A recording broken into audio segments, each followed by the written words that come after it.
In several videos I talked about how the Socialists took power by force in 2015. António Costa, the leader of the Socialist Party, ran for Prime Minister and lost the elections. But it turned out that the votes of the left and far left combined would get absolute majority in Parliament. Thus, António Costa and the Socialists moved to try a deal with the far left, because only with this deal would António Costa have his thirst for power satisfied and actually be Prime Minister. With this deal in place, the Socialists and the far left rejected the budget proposal from the new government in Parliament, and the government resigned. It was up to the president at the time, Cavaco Silva, to decide what would happen. Would he accept a deal between the Socialists and the far left, or would he schedule new elections? Cavaco Silva accepted the deal between the Socialists and the far left, but wanted it in written form. António Costa was then appointed as Prime Minister, even though he lost the elections. This created a shift in Portuguese politics. For decades, the party that won the elections would be allowed to govern, even with a relative majority. The Socialists themselves governed with a relative majority on several occasions, and no one ever stopped them from doing so. António Costa and his thirst for power, however, ended all that. He needed to be Prime Minister at all costs, and to get that he brought the far left into government, which fundamentally changed Portugal for the worst. But today I'm going to show you that this power grab wasn't just due to a thirst for power. It was more than that, and to show it I need to go back several years in time. In 2011, the Socialists were in government and had bankrupted Portugal, after 6 years of disastrous policies that increased the public debt to never-before-seen values and increased the public expenses beyond any sustainable economic model. Teixeira dos Santos was the finances minister at the time, and in 2010 claimed that if the interest rates for the ever-growing Portuguese debt reached 7%, he would request international financial aid. However, the 7% interest rates were reached, yet no request for international aid was made. That request only happened months later, when the Portuguese situation was much worse. It also happened after the rejection in Parliament of PEC4, the fourth package that the Socialists had been implementing to cut expenses and increase taxes. PEC4 was rejected after the previous 3 PECs had been approved in Parliament. However, none of these PECs actually changed anything. They were only stopgaps to avoid requesting international financial aid that would only exist under conditions. Conditions that the Socialists did not want to comply with, because they would bring actual reforms to the Portuguese system. Reforms that Socialists do not want to do, because that would mean ending some of their paths for corruption. However, after requesting financial aid, the Socialists had to comply with the 3 entities that were going to loan money to Portugal, namely the IMF, the European Commission, and the European Central Bank. Those 3 entities combined were called Troika, and the loan amount was calculated to be 78 billion euros.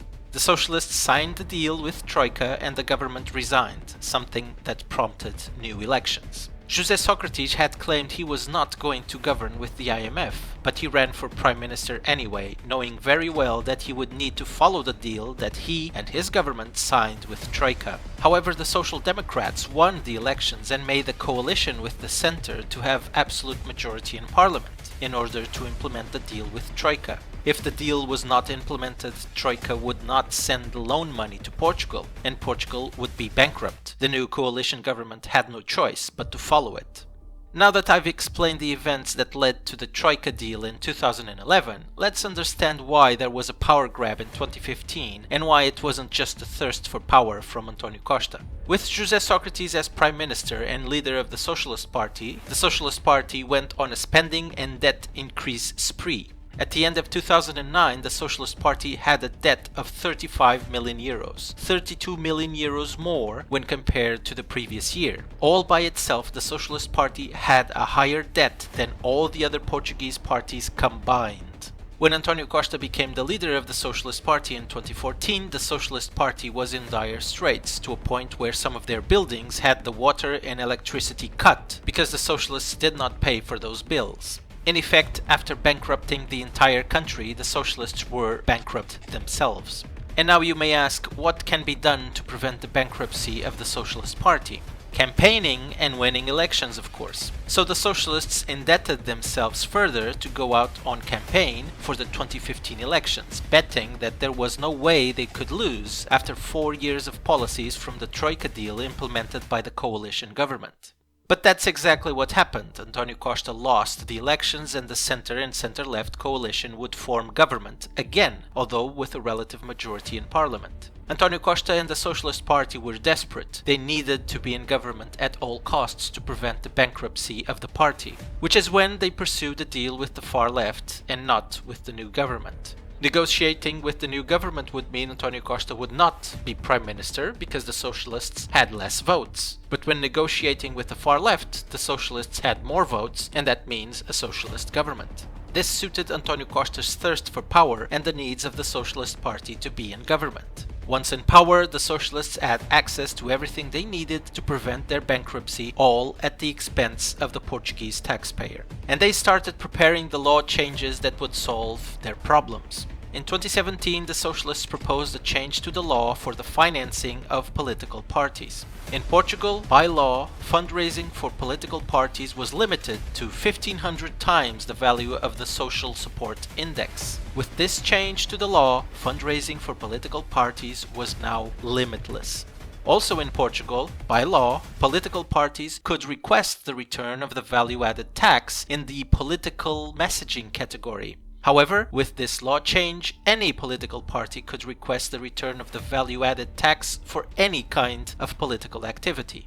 Basically, with this law change, the socialists and political parties in general, but the bigger ones in particular, would be able to collect limitless amounts of money during fundraising and would also be able to get the value-added tax back after any political activity. But there's another detail in this law change. Remember when I mentioned that the Socialist Party was near bankrupt and indebted to its core? The law change also shifted the responsibility of surveying and managing the economic state of political parties, including fines due to irregularities, from the Constitutional Court to the accounting and political financing entity. Apparently, this was suggested by the Constitutional Court itself, and they requested it to be retroactive. In effect, all fines from present and past that should be applied to parties due to their accounting irregularities were now under the control of another entity. But this entity immediately claimed that they could not handle the increase in workload, and thus all the fines that should be applied to political parties ended up expiring.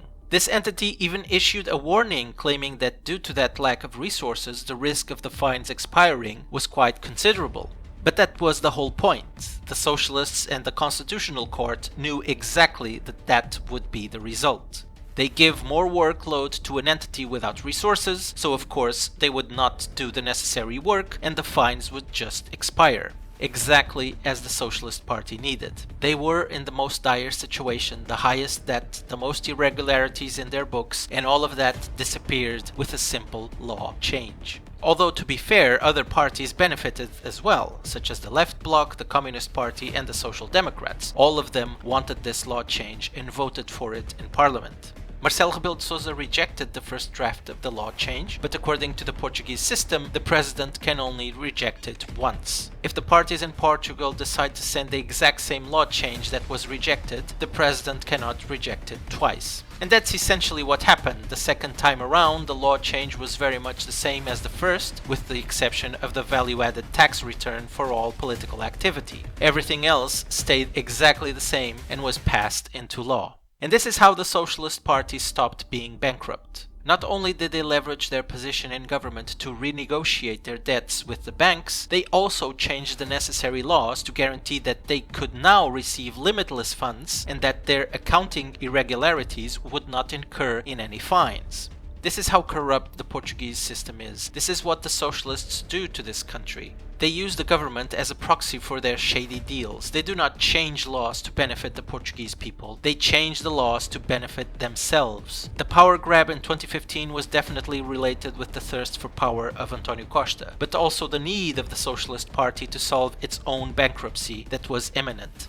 After the recent elections, the socialists have once again absolute majority in parliament, in effect absolute control over the country. 11 years ago, the dictator José Sócrates tried to hide the real state of the country from everyone else as soon as the interest rates for our massive debt started increasing. Today, with a much larger debt than in 2011 and with the interest rates already going up, the dictator António Costa that did everything he could to throw out a democratically elected government in 2015 to save himself and his party is in the perfect position to make the same mistakes. And the history of the Socialist Party shows us that not only do they not learn from their mistakes, they actually make them worse than before.